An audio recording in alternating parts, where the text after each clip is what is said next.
मुझे जहां तक नजर आता है और जो मेरी जाती राय है वो यही है कि मेरे ख्याल में जो है वो एशिया कप जो है वो न्यूट्रल वेन्यू पे ही होता हुआ मुझे नजर आता है। रिजवान को ये बातें आके प्रेस कॉन्फ्रेंस में नहीं करनी चाहिए थी, क्योंकि ये बातें आप अपने कैप्टन से, अपने कोच से, ड्रेसिंग रूम के हद तक मीटिंग्स के अंदर करते हैं तो मेरे ख्याल में मामला वहां पे बेहतरी की जानिब रहते हैं, आसान रहते हैं।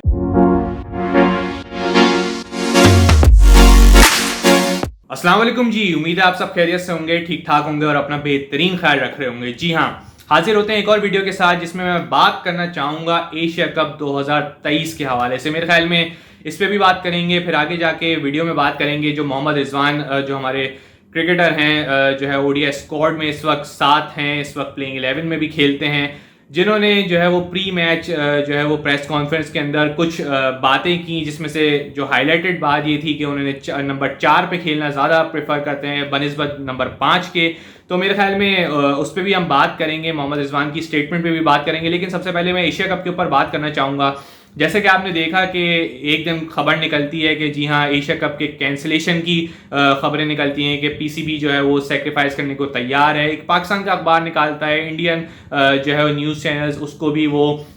यही बातें जो है वो लेकर आगे आते हैं और सारा दिन मतलब तकरीबन यही चर्चा चलता रहता है कि मेरे ख्याल में जो है वो पीसीबी जो है इस बात पे मान गया है, सेक्रीफाइस करना चाहेगा एशिया कप को। और मेरे ख्याल में वर्ल्ड कप के लिए बात अलहदा है, वर्ल्ड कप में यकीनन पार्टिसिपेशन वो एक अलहदा बात है। फिर उसके बाद ये कि एसीसी की तरफ से एक जो है वो कुछ सोर्सेज की तरफ से इस बात को रबिश किया जाता है, क्योंकि उनको डिनाई कर दिया जाता है, क्योंकि वो ये बताते हैं कि कैंसिलेशन का भी एक तरीक़ेकार होता है, पूरा 7 डेज का जो है वो एक टाइम पीरियड होता है। सारे बोर्ड्स को जो भी होते हैं उनको जो है कंसल्ट किया जाता है, लेटर्स लिखे जाते हैं। फिर उसके बाद ये कि यकीनन होस्ट को सबसे पहले जो है, क्योंकि पाकिस्तान इस दफ़ा एशिया कप का होस्ट है, तो उसको बताया जाता है सबसे पहले कि जी हाँ फैसला क्या हुआ है, आया कैंसिलेशन हो रही है या फिर हम जो है वो स्केड्यूल के लिहाज से जो है वो चल रहे हैं। तो मेरे ख्याल में ये चीज़ें जो है वो काफ़ी हद तक चलती रही हैं। अगर एशिया कप की मैं बात करूँ तो मेरे ख्याल में चीज़ें जो है वो काफ़ी हद तक स्मूथ नज़र नहीं आती हैं। अगर मैं अपने ओपिनियन में बात करूँ तो मेरे ख्याल में काफ़ी हद तक रौला जो है ना पड़ चुका है। पिछले अगर देखा जाए रमीज राजा साहब जब से वो इस एशिया कप के हवाले से कुछ बातें कर रहे हैं, फिर नजम सेठी साहब आए तो वो उनकी जो पूरी कंपनी है जो है वो इसके पीछे लगे पड़े हुए हैं। तो मेरे ख्याल में जो चीज़ें जो हैं वो इतनी हद तक जो है वो आसान नज़र नहीं आती हैं, जो कि मुझे जहाँ तक नज़र आता है और जो मेरी ज़ाती राय है वो यही है कि मेरे ख्याल में जो है वो एशिया कप जो है वो न्यूट्रल वेन्यू पे ही होता हुआ मुझे नज़र आता है मेरे ख्याल में। क्योंकि अगर ज़्यादा हद तक वेटेज क्यों पाकिस्तान जो है वो चाहता है कि एशिया कप जो है वो पाकिस्तान के अंदर ही हो, फुल फ्लैश्ड हो, मतलब ये कि कोई मैच बाहर ना हो, सारे मैचेस पाकिस्तान के अंदर खेले जाएं। उसकी एक वजह ज़्यादातर यही है कि पाकिस्तान ये समझता है कि सारी टीम्स ने यहाँ पे टूर कर लिया है, सारी टीम्स पाकिस्तान आ चुकी हैं, तो मेरे ख्याल में इंडिया को भी आने में कोई हर्ज होना नहीं चाहिए। तो वो भी इस चीज़ को लेके चलते हैं कि जी हाँ जो है हम डिज़र्व करते हैं। और मेरे ख्याल में ज़्यादा मैं अपना ओपिनियन रखूँ तो पीसीबी बिल्कुल इस चीज़ को डिज़र्व करता है कि वो एशिया कप डिज़र्व करता है पाकिस्तान के अंदर, और उन्होंने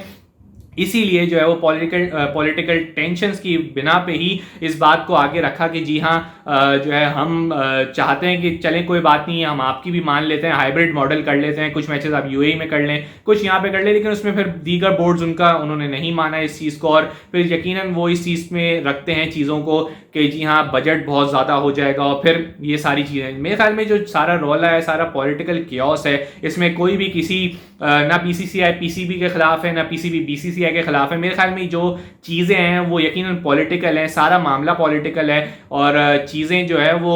जहाँ सही होने को आती हैं तो वो पॉलिटिकल पता भी नहीं चलता कहाँ सही हो जाती हैं, और जहाँ ख़राब होने को रहती हैं तो वो इतने सालों से ख़राब ही हैं, तो वो मज़ीद ख़राबी की तरफ ही जाती हुई नज़र आती हैं। मेरे ख्याल में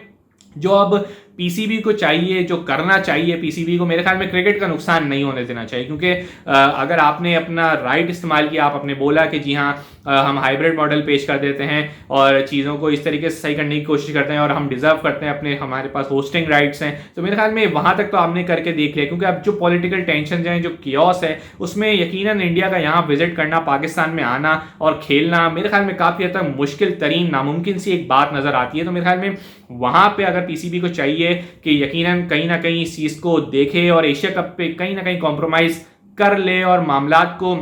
आगे तक अफवाम तफहीम से टेबल टॉक के जरिए इसको हल करने की कोशिश करे और कहीं ना कहीं न्यूट्रल वेन्यू पे, क्योंकि इससे पहले भी इंडिया का जब एशिया कप था, होस्टिंग राइट्स उनके पास थे, उन्होंने वो भी अपने पॉलिटिकल टेंशंस की वजह से यूएई में खेला। फिर श्रीलंका के पास होस्टिंग राइट्स थे 2022 में, तो उन्होंने वहां पे खेला। तो इस बार भी अगर एशिया कप बाहर हो जाता है तो कोई हर्ज नहीं है, क्योंकि पाकिस्तान को चाहिए कि इस एशिया कप को होस्ट करने से जो भी रेवेन्यू हासिल होता है उसको अपने लिए इस्तेमाल करें, क्योंकि 20-30 मिलियन डॉलर्स का नुकसान होगा तकरीबन अगर आप अपने आप को ले जो है वो अपने पास ले लेंगे, अपने पास उस रेवेन्यू को इकट्ठा करेंगे, तो मेरे ख्याल में आप अपनी क्रिकेट को ग्रो करने के लिए उस रेवेन्यू को इस्तेमाल कर सकते हैं। और मेरे ख्याल में ऐसे ही जाने ना दें, क्योंकि क्रिकेट होनी चाहिए, इंडिया पाकिस्तान का मैच हो, आपके पास होस्टिंग राइट्स हैं, आप पैसे कमाएं, उससे जो है वो अपने हालात को और बेहतरी की जानिब अपने आप को स्टेप फॉरवर्ड करें। और फिर वर्ल्ड कप में यकीनन वो मामला अलग है, आईसीसी का इवेंट है, उसमें ना पाकिस्तान कुछ ज़्यादा कर सकता है ना इंडिया कुछ कर सकता है, वो आईसीसी का इवेंट है। पाकिस्तान उस वक्त डायरेक्टली बात जो है वो आईसीसी से कर रहा होगा, तो यकीनन उसमें फिर मामला और खराबी की तरफ जाएंगे। तो वो यकीनन पाकिस्तान जो है वो उसमें कुछ ना कुछ ऐसा ज़्यादा पाकिस्तान के हाथ में भी नहीं है, क्योंकि जो गवर्नमेंट्स के हाथ में अभी भी जो है वो एशिया कप में इंडिया इसलिए नहीं आना चाह रहा, क्योंकि जो है वो जो उनके सारे मामला हैं वो कहते हैं गवर्नमेंट हमें इजाज़त नहीं देगी जो है वो हम ट्रैवल करें पाकिस्तान के लिए। लेकिन तो इसी लिहाज से अगर पाकिस्तान को जब वर्ल्ड कप के मामला होंगे, यकीनन उस वक्त भी पाकिस्तान को जो है वो गवर्नमेंट की क्लियरेंस चाहिए होगी। अगर क्लियरेंस नहीं होगी तो पाकिस्तान भी नहीं जा सकता है, लेकिन वर्ल्ड कप में आपको यकीनन जाना ही पड़ेगा, क्योंकि वो आईसीसी का इवेंट है, वहाँ पे अपनी शिरकत करनी पड़ेगी। और वहाँ से जो भी रेवेन्यू आपको जो भी आपका एक मिलता है, सारा चीज़ें जो एक अमाउंट आपकी तय होती है वो भी मिलेगी। तो मेरे ख्याल में उससे क्रिकेट की बेहतरी होगी। और फिर आपको चैंपियंस ट्रॉफी के लिए अपने आप के लिए क्वेश्चन भी रखना है, क्योंकि आप यहाँ वर्ल्ड कप में पार्टिसिपेशन करेंगे तो चैंपियंस ट्रॉफी में और टीमें जो है वो आपके पास आने के लिए रेडी होंगी, उस वक्त आप अपना पॉइंट को प्रूव कर सकते हैं। तो ये तो हो गई सारी एशिया कप की बात कि मेरे ख्याल में क्या हो रहा है और क्या करना चाहिए और कहां पे क्या मामला खराबी की तरफ हैं। आइए बात करते हैं रिजवान के स्टेटमेंट के ऊपर, जो कि उन्होंने प्री मैच प्रेस कॉन्फ्रेंस में दी कि उन्होंने नंबर 4 पे नहीं 5 पे जो है वो खिलाया जा रहा है, तो वो उस चीज़ से खुश नहीं है। मेरे ख्याल में जहाँ तक मैं चीज़ों को देखता हूँ कि एक से बचकानी सी बात लगती है कि आप जो है वो आके एक प्रेस कॉन्फ्रेंस के अंदर, जो कि एक ऐसे लगता है कि एक जानबूझ के ऐसे सवालात किए गए और जानबूझ के सवालों के जवाब उसी तरीके से तनाजुर में दिए गए जो उनके माइंड में था, जो उनके माइंडसेट में था, जो वो सोच के आए थे। मेरे ख्याल में ये बातें जो है वो ड्रेसिंग रूम के अंदर हों ज़्यादातर बेहतर लगती है। रिजवान को ये बातें आके प्रेस कॉन्फ्रेंस में नहीं करनी चाहिए थी, क्योंकि ये बातें आप अपने कैप्टन से, अपने कोच से, ड्रेसिंग रूम के हद तक मीटिंग्स के अंदर करते हैं, तो मेरे ख्याल में मामला वहां पे बेहतरी की जानिब रहते हैं, आसान रहते हैं। क्योंकि अगर आप ऐसे ओपनली आके जो है वो प्रेस कॉन्फ्रेंस में बोलना शुरू कर देंगे, जी हाँ मुझे 4 नहीं, मुझे 5 पे खिलाया जा रहा है, मुझे 4 पे ही खिलाया जाए, मेरे ख्याल में आपका काम है खेलना। आप चाहे 4 पे खेलें चाहे 5 पे खेलें, आपने 4 पे भी अच्छा परफॉर्म किया है, आपने 5 पे भी आके आप भी बेहतर परफॉर्म किया, तो मेरे ख्याल में आपका काम है खेलना। अभी आप ये बातें सारी आप जो है वो अपनी मीटिंग्स में करें, अपने कोच कैप्टन के सामने करें। अगर हर प्लेयर आके ऐसी ही बात करना शुरू कर देगा, जो है वो प्रेस कॉन्फ्रेंस में आके अपनी ख्वाहिशात का इजहार करना शुरू कर देगा, तो मेरे ख्याल में आप 11 की 11 लड़कों को उनके ख्वाहिशात के मुताबिक तो नहीं खिला सकते, उनके ख्वाहिशात के मुताबिक तो यूज नहीं कर सकते। तो मेरे ख्याल में इन चीज़ों को सीखना चाहिए, इतने सीनियर हो गए हैं तो मेरे ख्याल में अब मामलात को बेहतर करना चाहिए। मेरे ख्याल में चीज़ों को देखना चाहिए और समझना चाहिए, क्योंकि अगर आप इस तरीके से बात करेंगे तो यकीन नेगेटिव इंपैक्ट जाता है। दूसरे जो आलमी इदारे हैं, दूसरे और मीडिया है, वो इस बात को आपकी उठा के कोट करती है कि जी हाँ मामला कुछ ड्रेसिंग रूम में सही नहीं है। एक प्लेयर आके बाहर ओपनली आके बात कर रहा है कि जी हाँ मुझे 4 पे नहीं 5 पे खिलाया जा रहा है, मेरा बेहतर नंबर किया जाए, मैं खुश नहीं हूँ, मैं जाती राय मुझसे पूछे। तो मेरे ख्याल में इस चीज़ को आपको देखना चाहिए। हाँ, अगर ये बात अलग होती कि जी हाँ आपने ये बात अपनी ड्रेसिंग रूम में की होती और वो सोर्सेस के जरिए जो हमारे यहाँ जराए होते हैं, कुछ नामालूम जराए होते हैं, तो वहाँ से निकल के आ जाती और फिर ये बात डिस्कस हो रही होती, तो वो एक अलग बात है कि जी हाँ आपने अपनी एक सही फोरम पे बात की है, लेकिन वो लीक हुई है, एक जो है वो सोर्स के जरिए बाहर आई है, तो वो एक अलग बात है। लेकिन मेरे ख्याल में इन सारी चीज़ों से इज्तनाब करना चाहिए। आप इतने सीनियर प्लेयर हो गए हैं तो मेरे ख्याल में चीज़ों को काफ़ी हद तक बेहतरी की तरफ लेके जाएं, क्योंकि इससे एक तो